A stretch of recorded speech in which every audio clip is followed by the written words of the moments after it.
تجربه نزدیک به مرگ. موت کے قریب کا تجربہ، زندگی جتنی پرانی چیز، ایسی حالت جس میں انسان مختصر مدت تک کے لیے اپنے جسم سے باہر چلا جاتا ہے اور جسم سے باہر کی دنیا کو درک اور اس کا مشاہدہ کرنے کے بعد دوبارہ اپنے بدن میں واپس آ جاتا ہے۔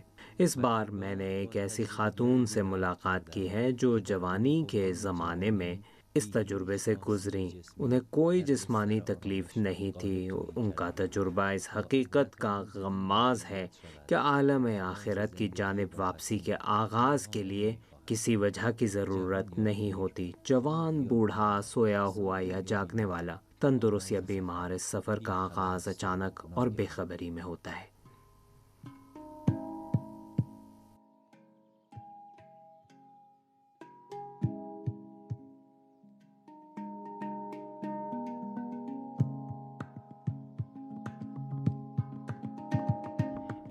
یہ وہ مسافر ہیں جو اس دنیا سے واپس آئے ہیں اور ان کے پاس بتانے کے لیے بہت کچھ ہے، لیکن ہم نہیں پوچھتے ہیں اور وہ خود بتاتے نہیں ہیں۔ لیکن اب بتانے کا وقت ہے اور سننے کا۔ شنیدن. ہوا کیا تھا یہ ہم لوگوں کو بتائیے۔ میں جب 21 برس کی تھی تو ایک رات میں سو رہی تھی۔ اس سے پہلے نہ تو کوئی خاص واقعہ پیش آیا تھا اور نہ ہی مجھے کوئی جسمانی تکلیف تھی۔ میں نے خواب میں دیکھا کہ میں ایک بہت بڑے شہر میں ہوں اور یہ شہر ایک عمارت ہے، اس کی 2 منزلیں ہیں۔ اس عمارت میں بل کھاتی ہوئی اور بڑی بڑی راہداریاں ہیں۔ ہر راہداری میں بہت زیادہ کمرے ہیں جو ہر طرف سے بند ہیں، ان کی کھڑکیاں اور دروازے نہیں ہیں، اور 2 افراد تھے جن کو میں اپنے پیچھے دیکھ رہی تھی۔ وہ ان کمروں میں داخل ہوئے۔ جب بھی میں ان کمروں میں داخل ہوتے ہوئے ان کو دیکھتی تھی تو کمروں سے ہنسی کی آواز آتی تھی، بعض کمروں سے رونے کی، چیخو پکار، شور و غوغا اور باتوں کی آواز آتی تھی۔ میں اس وقت جانتی تھی کہ جب بھی یہ کسی کمرے میں داخل ہوتے ہیں تو اس کمرے میں ایک آدمی مر جاتا ہے۔ اسی لمحے ایک آدمی وہاں مرا۔ پھر اس لمحے میں خوفزدہ ہو گئی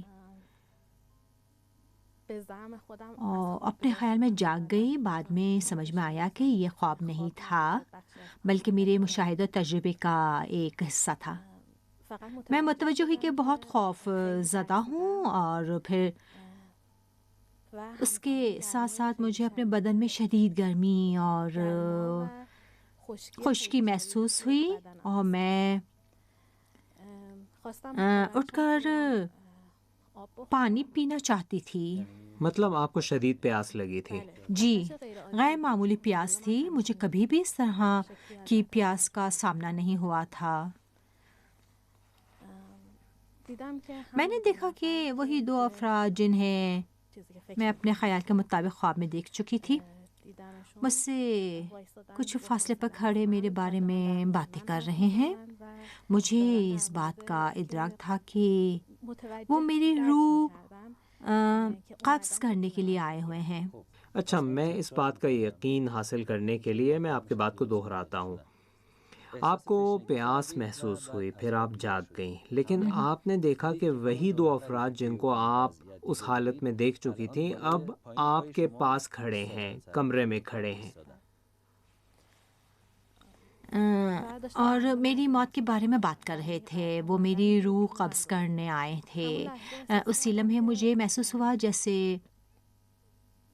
مجھے کچھ نظر نہیں آ رہا ہے، کیونکہ اس سے پہلے گرد و پیش کو دیکھ سکتی تھی اور ان آنکھوں کے بغیر اپنے آپ کو میں اچھی طرح سے دیکھ سکتی تھی، جیسے کہ آنکھ ہی نہ ہو۔ آن واحد میں ہر طرف دیکھ سکتی تھیں۔ جی، پھر اچانک جیسے میرے اطراف کو میں نہیں دیکھ سکی، صرف اپنے بدن کے اندرونی حصے کو دیکھ سکتی تھی، جیسے میگما جو بہت زیادہ گرم تھا میرے پاؤں سے حلق کی جانب بڑھ رہا تھا، انسان کی رگوں میں موجود خون کی طرح، فرق صرف یہ تھا کہ وہ میگما میں تبدیل ہو چکا تھا، اور میرے پاؤں کی انگلیوں سے شروع ہوا اور دباؤ کے ساتھ میرے حلق کی جانب بڑھتا جا رہا تھا، میرے ہاتھوں اور پاؤں کی انگلیوں کے سرے سے شروع ہو کر میرے حلق کی جانب گرمی کے ساتھ اوپر آ رہا تھا۔ میرے بدن کا آخری عضو سر تھا جہاں سے یہ میرے حلق کی جانب جانے لگا،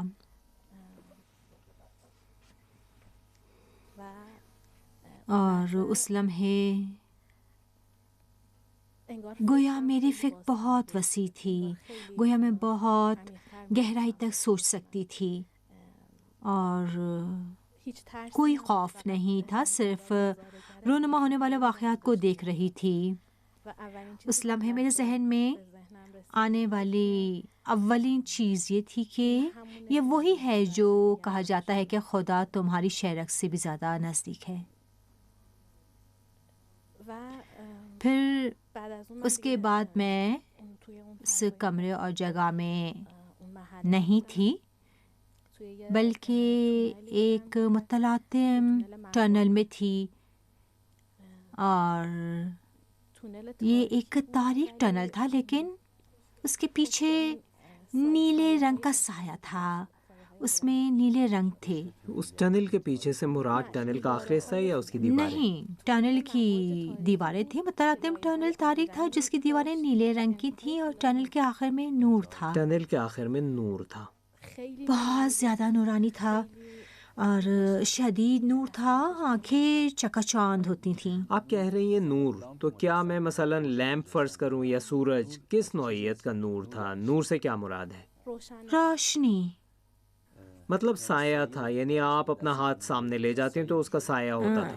نہیں، جیسے ٹنل کے اندر تھا بھی اور نہیں بھی تھا، ٹنل کے آخر میں بھی تھا اور مجھ سے نزدیک بھی تھا۔ اچھا، اس کا مرکز کسی خاص جگہ نہیں تھا؟ اس کا مرکز ایسا نہیں تھا کہ اگر میں ٹنل کے آخری حصے کے سامنے اپنا ہاتھ لے جاؤں تو ادھر سایہ وجود میں آ جائے، یعنی میرے ہاتھ کی اس جانب بھی نور تھا اور اس جانب بھی؟ جیسا کہ آپ نے فرمایا اس کا کوئی مرکز نہیں تھا، یہ نور بہت ہی مہربان تھا، کیا کہوں، محبت سے لبریز تھا۔ اس لمحے میرا خیال یہ تھا کہ یہ اللہ تعالیٰ کی ایک صفت ہے۔ وہاں بھی گویا مجھے ایک اور سوال کا جواب مل گیا، یہ جو کہا جاتا ہے کہ خدا ہم پر ماں باپ سے بھی زیادہ مہربان ہے اور ہم سے زیادہ محبت کرتا ہے۔ اس لمحے میں اسی تجربے سے گزری، ایک غیر معمولی خوبصورت احساس تھا۔ قشنگی بود.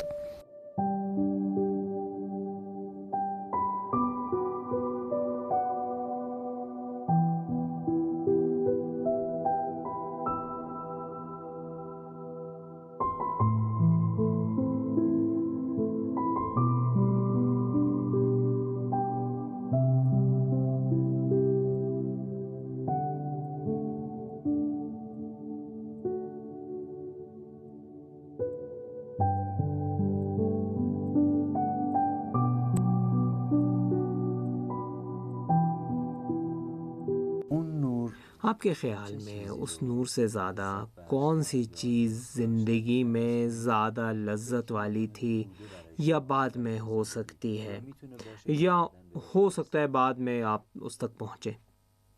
میرا نہیں خیال کہ اس سے زیادہ دلکش کوئی اور چیز ہو۔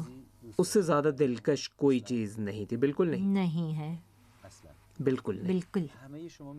آپ سب کہتے ہیں کہ وہ مہربان تھا۔ اس دنیا میں اگر کوئی مجھ پر مہربانی کرے تو وہ یا لفظ کے ساتھ کرے گا یا تحفہ دے کر یا آنکھ یا کانوں کے ذریعے، بہرحال میرے ان 5 حواس میں سے کسی ایک کے ساتھ ہوگا۔ وہاں کون سی چیز اس مہربانی کو آپ تک منتقل کر رہی تھی، بتاتی تھی کہ یہ نور آپ پر مہربان ہے؟ دیکھیں وہاں ہم تمام حواس کے ادراک کے لیے ان کی تعریف کی کوشش کرتے ہیں یہاں پہ ہی، لیکن وہاں تعریف کے بغیر ہی ان کا ادراک ہو جاتا ہے. جیسے بچے سے ماں باپ کی محبت ہوتی ہے، آپ کو بچے کے ساتھ غیر شعوری طور پر محبت ہوتی ہے، آپ اس کی وجہ تلاش نہیں کرتے، اس کی تعریف سے بے نیاز ہوتے ہیں، آپ کے اندر ایک احساس پیدا ہوتا ہے اور آپ سمجھ جاتے ہیں کہ یہ محبت کا احساس ہے. وہ ٹنل وقت و مکان سے بالا تر تھے، جیسے تمام تجربات و مشاہدات ایک ساتھ ہو رہے تھے اور میں ان تمام واقعات کو دیکھ رہی تھی. آپ ترتیب کے اعتبار سے فرما رہی ہیں، جی ہاں، یعنی واقعات آگے جی. پیچھے نہیں تھے. آپ کے کہنے کا مطلب یہ ہے کہ آپ بیک وقت ٹنل کے شروع میں بھی تھیں اور اس کے آخر میں بھی. جی یہ سب بیک وقت تھا. میں اس جی. ٹنل میں بہت تیزی سے ٹنل کے آخری حصے کی جانب کھینچی جا رہی تھی. جب میں اس ٹنل میں داخل ہوئی تھی تو مجھے کسی قدر خوف کا احساس تھا. یہ بہت مختصر مدت کے لیے تھا. پھر میں نے محسوس کیا کہ ایک طاقت میرے ساتھ ہے جو شاید مجھ سے زیادہ مجھے پہچانتی ہے اور بہت مہربان تھی. در حقیقت اس ٹنل میں میری رہنمائی اسی طاقت نے کی تھی. طاقت یا شخص؟ دیکھیں پہلے میں نے محسوس کیا کہ طاقت ہے کیونکہ اسے دیکھ نہیں رہی تھی. پھر متوجہ ہوئی کہ جیسے وہ ایک شخص ہے. اچھا. پھر لگا جیسے ایک شخص نہیں ہے بلکہ چند افراد ہیں، لیکن میں انہیں ایک ہی فرد محسوس کر رہی تھی. وہاں میں نے اپنی ساری زندگی دوبارہ گزاری ہو، جیسے اس میں سرعت پیدا ہوئے بغیر کسی طرح کی تبدیلی آئے بغیر، تمام جزیات کے ساتھ. پوری زندگی یعنی پورے 21 جی سال. ہاں، پورے 21 سال. آغاز کہاں سے ہوا؟ پیدائش سے، 1 سال کی عمر سے، 10 سال کی عمر سے؟ یاد نہیں، لیکن یہ یاد ہے کہ اس وقت میں نے حتیٰ اپنے جنین کا زمانہ بھی دیکھا تھا. کوئی چیز چھوٹی تو نہیں؟ مثلاً 1 سال، چند مہینے؟ یوں تھا جیسے میں نے ان 21 برسوں کی زندگی دوبارہ گزاری زندگی ہے. گزاری. جی زندگی گزاری تھی یا اسے دیکھا تھا؟ دیکھیں فرق صرف یہ تھا کہ وہاں میں جو کام بھی انجام دیتی تھی جسمانی قوہ سے انجام نہیں دیتی تھی، بلکہ گویا اپنے احساس کے ذریعے انجام دیتی تھی. گویا ہر چیز کو محسوس کرتی تھی. پتہ نہیں اسے کیسے بیان کیا جائے. شاید یہ مسئلہ فزکس اور اس دنیا کے اصولوں کے مطابق نہ ہو، لیکن گویا ایک نئی ماہیت اس جسم کے اندر ایک نئے تجربے سے گزر رہی تھی. اچھا، شاید اس طرح بہتر کہا ہو جا گیا. سکتا ہے. بہتر اب سمجھا میں. اور دوسروں پر اس کے جو اثرات مرتب ہوتے اور تھے؟ دوسروں پر اس کے جو اثرات مرتب ہوئے تھے، مثلا اگر میں جھوٹ بولتی تھی تو اس کے منفی اثرات اس شخص پر مرتب ہوتے ہوئے محسوس کرتی تھی، جس سے میں نے جھوٹ بولا ہوتا تھا اس کی تکلیف کو محسوس کرتی تھی. وہ احساس اس دنیا کے احساسات سے بہت زیادہ قوی تھا. اسی وقت مجھے بھی اس جھوٹ سے تکلیف پہنچتی تھی، یا یہ کہ اگر میں کوئی اچھا کام کرتی تھی تو اسی طرح محسوس کرتی تھی، اپنے سلسلے میں بھی اور اس کے سلسلے میں بھی جس کے ساتھ میں نے نیکی کی ہوتی تھی. یہ تمام واقعات بیک وقت رونما ہوئے تھے. یہ تمام ادراکات اور نئی زندگی جس کے تجربے سے میں گزری تکرار تھی. ہوتی تھی. اور پھر ٹنل کے آخر میں جو نور تھا وہ اچانک میرے بہت قریب آ گیا اور میرے چہرے پر پھیل گیا.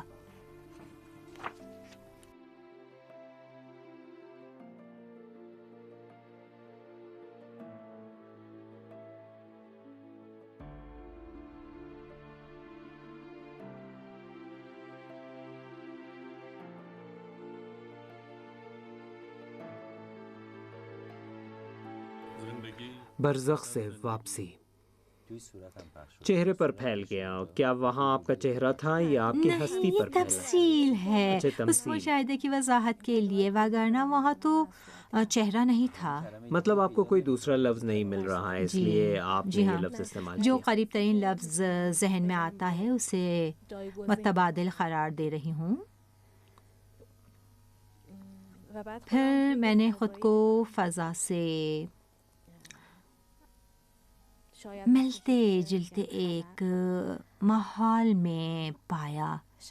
میں اس میں معلق تھی اور غیر معمولی آزادی کا احساس تھا، ایسی شدید لذت جس سے ملتا جلتا احساس مجھے آج تک نہیں ہوا ہے۔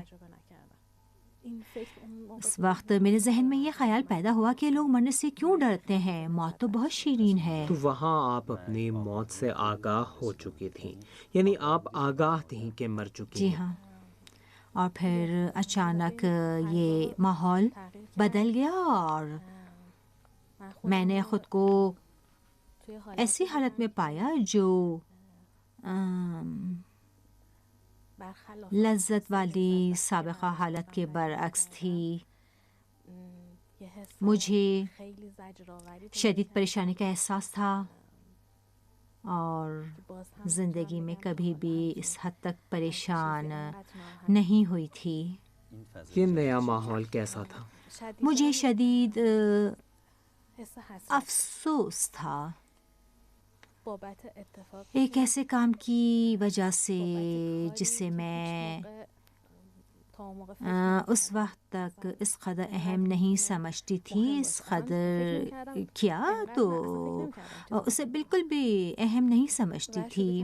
اور پھر میں نے التجا شروع کر دی کہ مجھے دنیا میں واپس بھیج دیں تاکہ میں یہ کام انجام دوں، اور پھر اس کے بعد دوبارہ مجھے واپس یہیں لوٹا دیا جائے اس اچھے احساس کی طرف جو وہاں تھا۔ مجھے یقین تھا کہ میں افسوس کے اس تکلیف دہ احساس کو برداشت نہیں کر سکتی ہوں، نہیں کر سکتی تھی۔ اس سلسلے کا جاری رہنا میرے خیال میں بہت خوفناک اور مشکل تھا۔ آپ نے محسوس کیا کہ اس افسوس کے ہوتے ہوئے اس سلسلے کا جاری رہنا بہت مشکل یا ناممکن ہے اس حسرت کی وجہ سے؟ بہت مشکل یا ناممکن؟ ناممکن ہے اس افسوس کے ہوتے ہوئے۔ اب آپ کو یاد ہے کہ وہ افسوس کس چیز کی وجہ سے تھی؟ ہمیں بتائیں۔ ان دنوں میری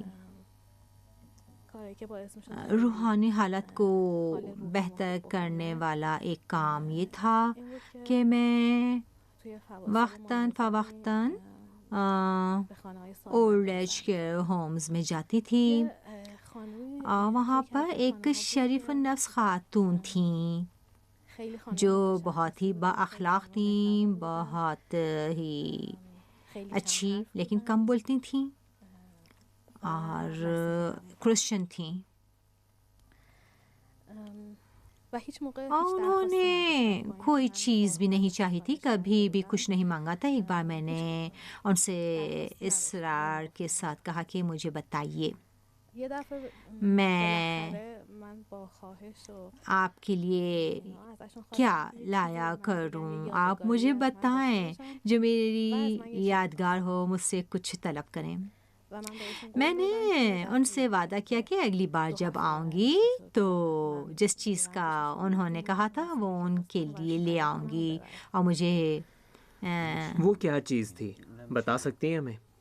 دیکھیں، یہ خاتون بہت تنہا تھیں، انہیں تنہائی کا شدید احساس تھا، ان کی خبر گیری کرنے والا کوئی نہیں تھا۔ ان کا کہنا تھا کہ ان سارے برسوں میں مجھے صرف ریڈیو کی تمنا تھی اور میں ریڈیو لے آپ کو وہاں افسوس ہوا کہ اسے ریڈیو کیوں نہیں دیا؟ نہیں، میں اپنے وعدے پر عمل نہیں کر سکی تھی۔ وہ وعدہ جو دوسرے فریق اس خاتون کے لیے اہم تھا، جی ہاں اہم تھا، میں نے ان سے بہت اصرار کیا تھا لیکن وہ کچھ نہیں کہتی تھیں۔ لیکن شاید اب جب کہ انہوں نے طلب کرنے کا فیصلہ کیا تھا تو اسے ماضی کی نسبت اس کی زیادہ ضرورت تھی۔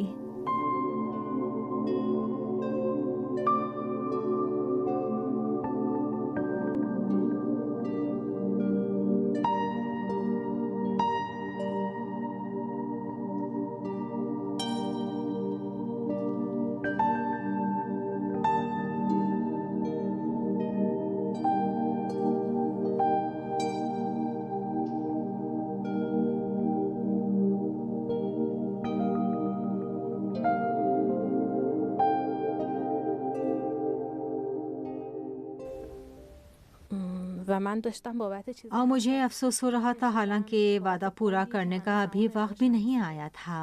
ہاں، میرا خیال یہ ہے کہ اگر کوئی شخص وعدہ کرے اور وقت سے پہلے فوت ہو جائے تو وہ بے گناہ ہے، لیکن وہاں آپ کو افسوس ہو رہا تھا۔ میرا بھی یہی خیال ہے بالکل۔ و پھر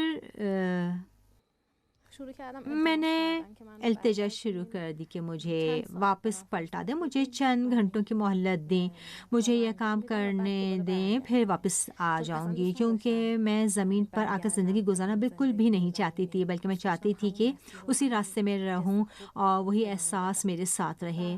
میں التجا کیے جا رہی تھی، اچانک میں نے دیکھا کہ مجھے لے جا رہے ہیں اور ایک ایسی دیوار کی جانب لے جا رہے ہیں جو در حقیقت دیوار نہیں تھی، ایک باڑ تھی۔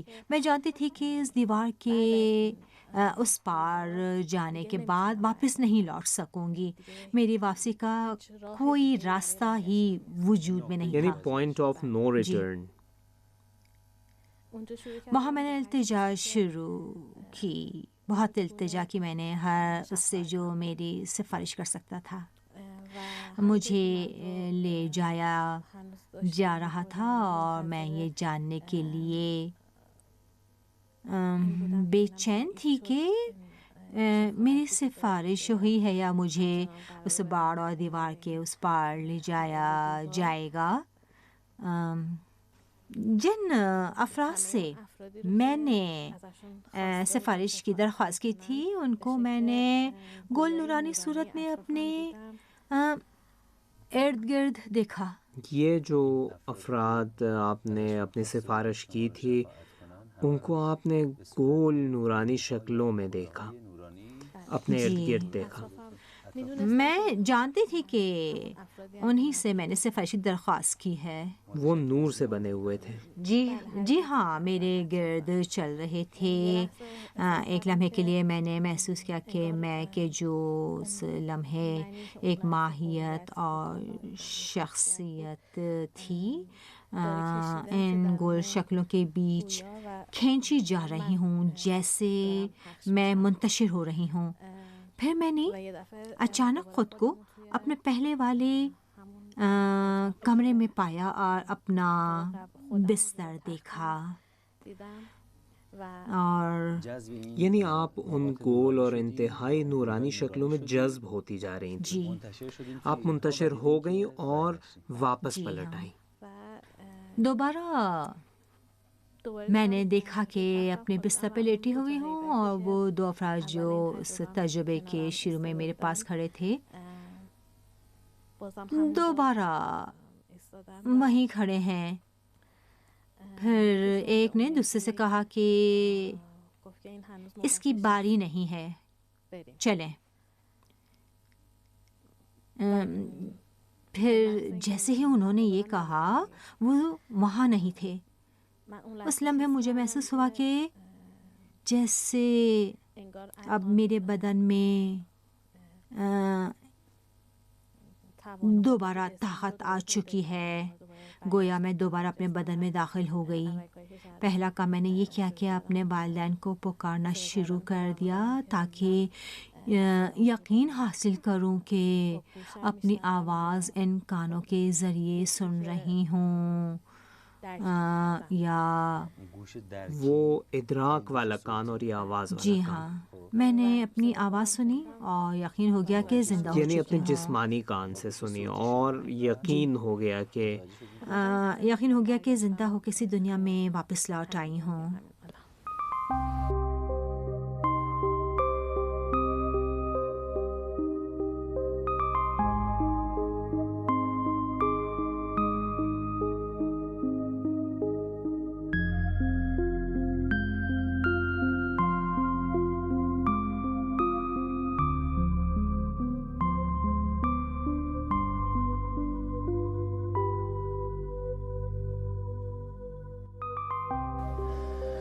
ہم نے شاید 4 یا 5 مرتبہ آپ سے اصرار کیا تھا کہ اپنا یہ تجربہ ہم سے بھی شیئر کریں، لیکن آپ اس پر تیار نہیں ہوتی تھیں، اگرچہ ایک بار آپ نے مہربانی کر کے ہمارے ساتھ پروگرام ریکارڈ بھی کیا، لیکن آپ نے پھر انکار کر دیا۔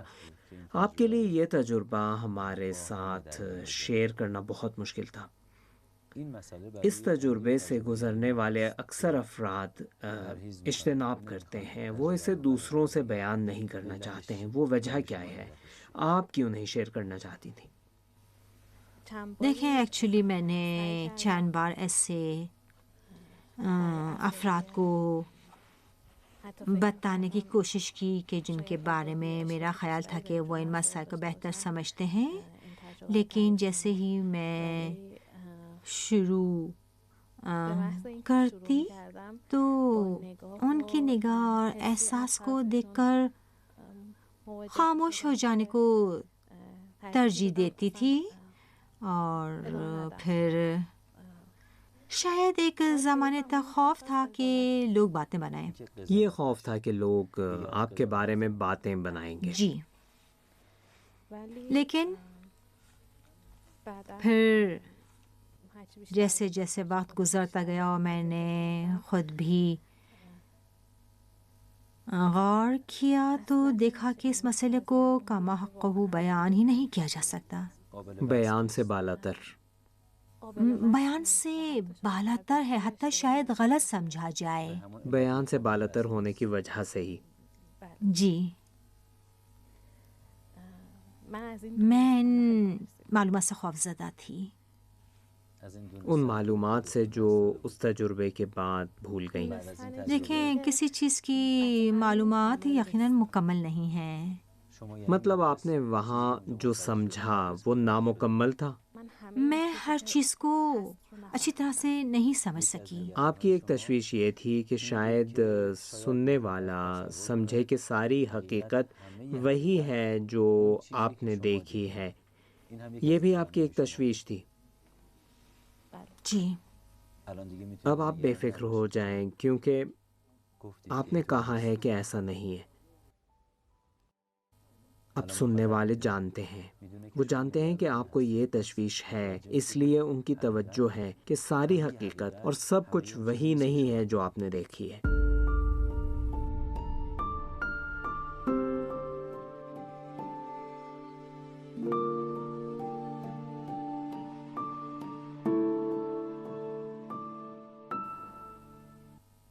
برزخ سے واپسی۔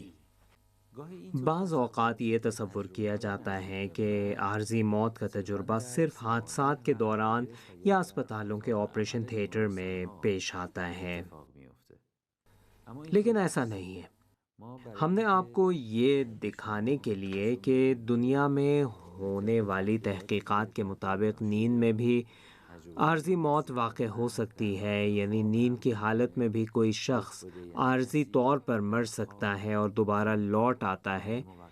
ہم نے جرمنی کے near death experience research foundation کے سربراہ پروفیسر نیکولائی سے گفتگو کی اور ان کے ڈیٹا بیس میں موجود مختلف نمونوں سے استفادہ کرتے ہوئے یہ جاننا چاہا کہ کیا ایسا ممکن ہے کہ کسی شخص کو نیند کی حالت میں نیئر ڈیتھ ایکسپیرینس ہو یا ممکن نہیں۔ اس انٹرویو کا ایک حصہ ساتھ مل کر دیکھتے ہیں۔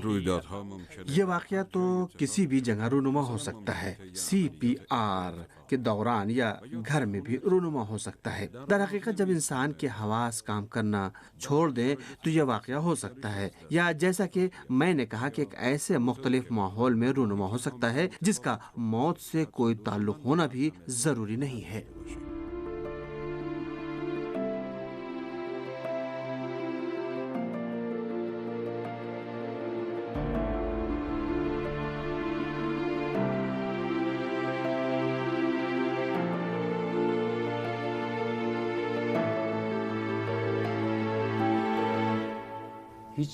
آپ کو وقت کی موجودگی کا احساس تھا؟ وقت کا تخمینہ لگایا جا سکتا تھا؟ اتفاقاً میں متوجہ تھی کہ وقت کا وجود نہیں ہے۔ میں مختلف مسائل کو مختلف زاویوں سے دیکھ رہی تھی اور وقت بھی آگے نہیں بڑھ رہا تھا۔ ہم زمین والوں کے بقول مختلف اوقات کے واقعات اب بیک جی وقت ہاں۔ دیکھ رہی تھی۔ واقعات کے رونما ہونے میں کوئی ترجیح نہیں تھی، سب بیک وقت رونما ہوتے تھے، لیکن اب میں انہیں یکے بعد دیگرے بیان کر رہی ہوں، یعنی اور پہلے ایک کو بیان کر رہی ہوں پھر دوسرے کو، لیکن وہاں سب بیک وقت رونما ہوتے تھے۔ ان میں سے کوئی پہلا دوسرا تیسرا نہیں تھا، تقدم اور تاخر نہیں تھا، ترتیب نہیں تھی، سب بیک وقت۔ جی مکان بھی ایسا ہی تھا، یعنی یہاں اور وہاں میں فرق نہیں تھا، ایک قدم ادھر دو قدم ادھر۔ دیکھیں، ٹنل میں مکان زمینی شکل میں نہیں تھا، ایسا کچھ نہیں تھا۔ ٹنل کے بعد وقت اور مکان کچھ نہیں تھا، فضا سے ملتی جلتی اس جگہ روشنی ہی روشنی تھی، نور ہی نور تھا۔ دنیا جیسی جسمانی چیزیں وہاں بالکل تھی ہی نہیں، کچھ بھی نہیں تھا۔ کیا ٹنل کے بعد والے ماحول کو میں ٹائم لیس اور پلیس لیس کہہ سکتا ہوں؟ موت سے ڈر لگتا ہے؟ اب تو بالکل بھی نہیں لگتا۔ بالکل نہیں لگتا۔ اگر خدا نخواستہ، بقول کہتے ہیں میرے منہ میں خاک، اگر آپ خود کو، دوسروں کو، خدا کو اور مخلوقات کو دوست نہ رکھنے والی ہوتی، ان سب کو تکلیف پہنچاتی، پریشان کرتی، خود کو اور دوسروں کو تکلیف پہنچاتی، ماحولیات اور جانوروں کو نقصان پہنچاتی، تو کیا اس صورت میں بھی موت سے ڈر نہ لگتا؟ جو آپ کا تجربہ ہے اس کے مطابق کیا پھر بھی آپ خوفزدہ نہ ہوتی؟ دیکھیں، میں سمجھتی ہوں کہ موت ایک ایسی چیز ہے کہ اگر کوئی ایٹم بم گرا کر 2 لاکھ سے 3 لاکھ تک انسانوں کو نابود کر دے، تباہ کر دے، دیکھیں خود موت خوفناک نہیں تو ہے، پھر کون سی چیز خوفناک ہے؟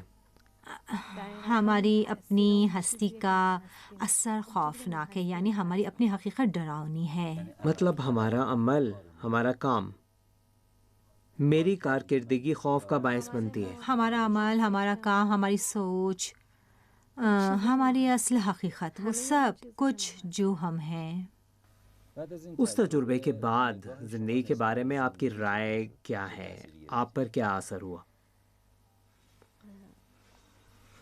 اس تجربے سے پہلے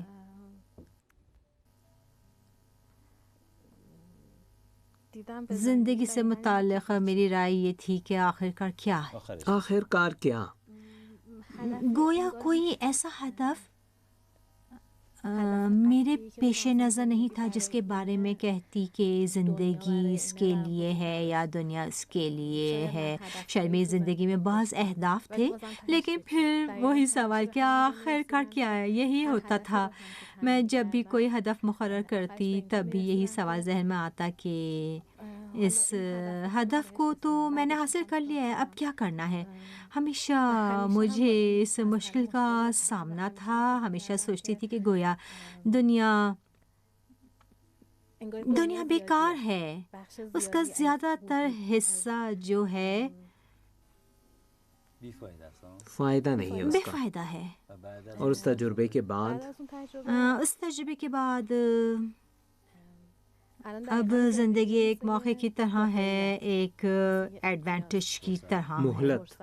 ایسی مہلت جس میں ہم اپنے آپ کو سدھار سکتے ہیں، کیونکہ دوسری دنیا یقیناً موجود ہے، اور میرے گمان میں ہمیں یہاں کی نسبت وہاں بہت زیادہ کامل ہونا چاہیے، اور یہ کہ یہاں ہم جو کچھ بھی ہوں گے اس سے وہاں آگے بڑھنے میں بہت مدد ملے گی۔ اچھا، یعنی اس دنیا کی زندگی کا ایک ایک لمحہ چاہے ہمیں کتنا ہی ناپسند کیوں نہ ہو ہمارے لیے بہت بڑی نعمت ہے.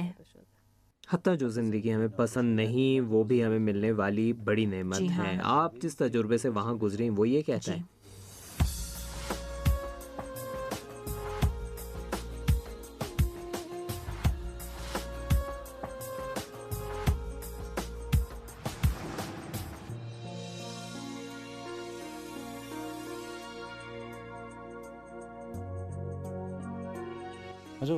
اچھا یہ بتائیے کہ ایک فرشتہ یا دو فرشتے یا بسا اوقات ان کے لیے فرشتے کا لفظ استعمال نہیں کرتے ہیں، کہتے ہیں کہ خوبصورت نوجوان ہر کوئی الگ لفظ استعمال کرتا ہے، لیکن جہاں تک مجھے واسطہ پڑا ہے عموماً اس تجربے سے گزرنے والے افراد ایک یا دو کا ذکر کرتے ہیں. تو کیا دینی کتابوں سے اس کی تصدیق ہوتی ہے؟ ایسی کوئی چیز ہے؟ آپ کی خدمت میں عرض کروں کہ کتابوں میں یہ ہے کہ خداوند متعال نے فرشتے خلق فرمائے ہیں، وہ ہماری روح قبض کرنے پر مامور ہیں، یا ایسے فرشتے ہیں جن کے کمال کی بلندی انسان کی خدمت ہے. کیسی خدمت؟ مختلف خدمات، مثلا قبض روح کا کام ان کو قبض روح پر مامور کیا گیا ہے. روایت میں ہے کہ مومن کے بدن سے روح یوں نکلتی ہے جیسے پھول سے خوشبو، یا اس قدر آرام سے نکلتی ہے کہ کسی طرح کی تکلیف نہیں ہوتی، جبکہ ظالموں، کافروں، مشرکوں اور خدا پر ایمان نہ رکھنے والوں یا دنیا میں برے کام انجام دینے والوں کی روح بڑی سختی سے نکلتی ہے. تو ہم اس قدر جانتے ہیں کہ بعض فرشتوں کو اس کام پر مامور کیا گیا ہے. ممکن ہے کہ ایک فرشتہ ہو، ممکن ہے کہ ان کی تعداد زیادہ ہو. بہرحال فرشتوں کو قبض روح پر مامور کیا گیا ہے.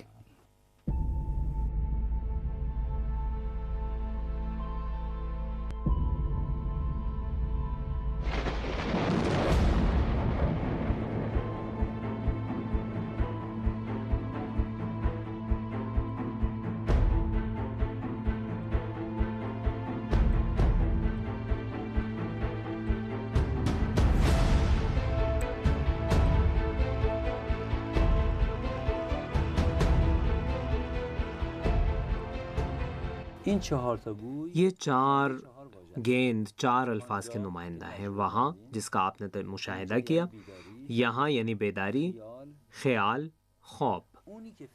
آپ کے خیال میں جو سب سے کم حقیقی ہے اس کا نام لکھیے. اسے ہم سب سے نیچی جگہ پر رکھیں گے، اور پھر دوسرا بال اور اس کی نسبت زیادہ حقیقی ہے. اسی ترتیب سے یہ لیجئے. آپ کے خیال میں ان میں سے حقیقت کے اعتبار سے کمترین درجے پر کون سا ہے؟ کیا لکھا آپ نے؟ خیال. خیال. خیال کی حقیقت سب سے کم ہے. بہت خوب. آپ کا پہلا انتخاب خیال ہے. اور ان میں سے کون سا خیال کی نسبت زیادہ حقیقی ہے؟ وہاں، یہاں، خواب. کیا لکھا؟ خواب. خواب کو خیال سے بالاتر سمجھتی ہیں. بہت خوب. یہ آپ کا دوسرا انتخاب. اب یہاں اور وہاں میں سے کس کا درجہ خواب سے بالاتر ہے؟ آپ کے پیش نظر رہے کہ دو جگہوں کے لیے دو انتخاب باقی ہیں، یہاں اور وہاں. آپ کا تجربہ؟ یہاں. یہاں یعنی بیداری، اسی جگہ. اچھا، یہاں آپ کا تیسرا انتخاب ہے. آخری بال اٹھا کر اس پر لکھیے.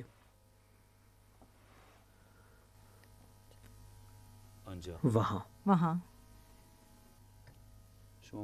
آپ کا خیال ہے کہ جو آپ نے وہاں دیکھا وہ ان سب سے زیادہ حقیقی ہے. جی ہاں. اس کا فاصلہ بہت زیادہ ہے یا قدر زیادہ ہے حقیقی ہے؟ بیداری کی نسبت ذرا زیادہ حقیقی ہے یا بہت زیادہ بہت زیادہ حقیقی ہے؟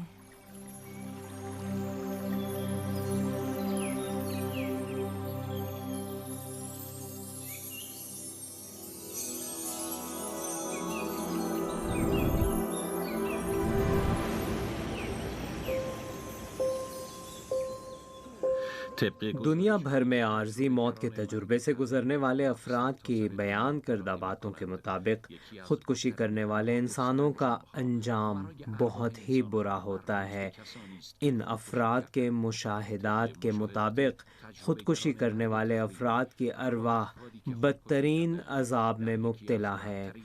محترمہ ٹیمارا لیروکس کا تعلق امریکہ سے ہے۔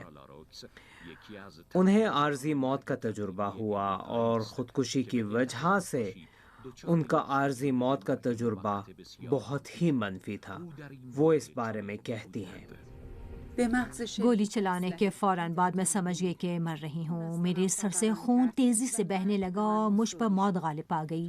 میں کسی چیز کو دیکھ سکتی تھی نہ کچھ سن سکتی تھی۔ جب میری روح بدن سے خارج ہو گئی تو روشنی سے زیادہ تیز رفتاری کے ساتھ میں نیچے جا رہی تھی اور لمحہ بہ لمحہ نیچے گر رہی تھی، مسلسل نیچے جا رہی تھی۔ اچانک میرے اندر ایک دھماکہ ہوا، گویا تیزاب جیسی کوئی چیز مجھے جلا اور میرے بدن کو پگھلا رہی تھی۔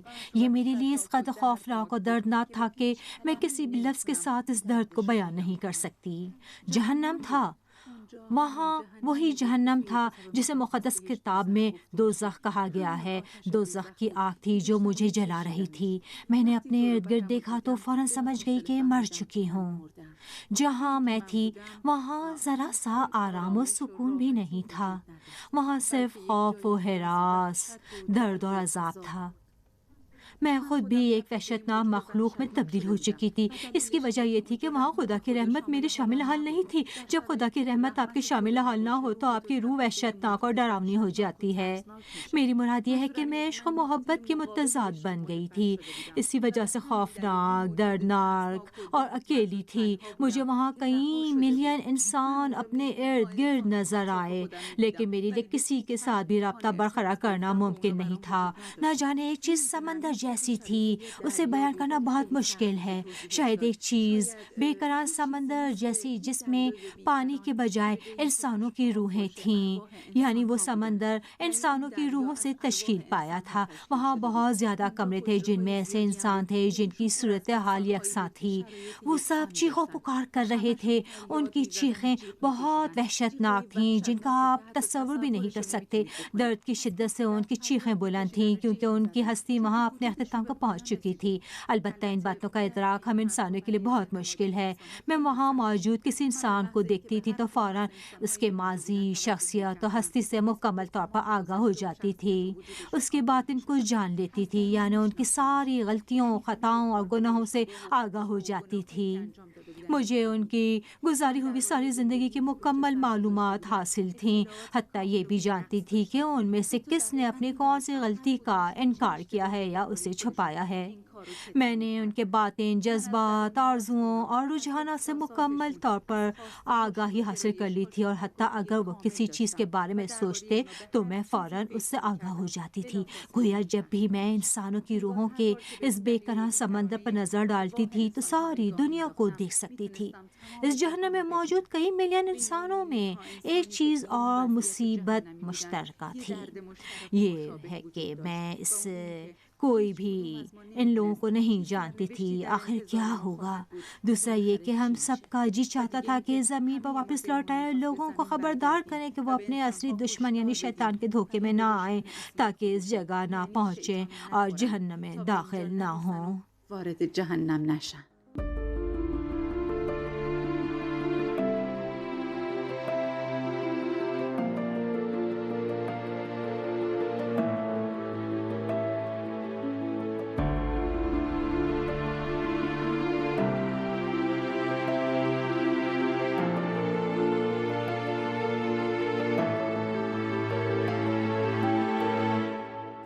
چرا نه در پی عزم دیار خود باشم؟ چرا نه خاک سر کوی یار خود باشم؟ غم غریبی و غربت چو بر نمیتابم، به شهر خود روم و شهریار خود باشم. ز محرمان سرا پرده وصال شوم، ز بندگان خداوندگار خود باشم. و در پایان آپ پر خدا کا مہربان نور ہمیشہ سے زیادہ تابندہ رہے. تر از همیشه.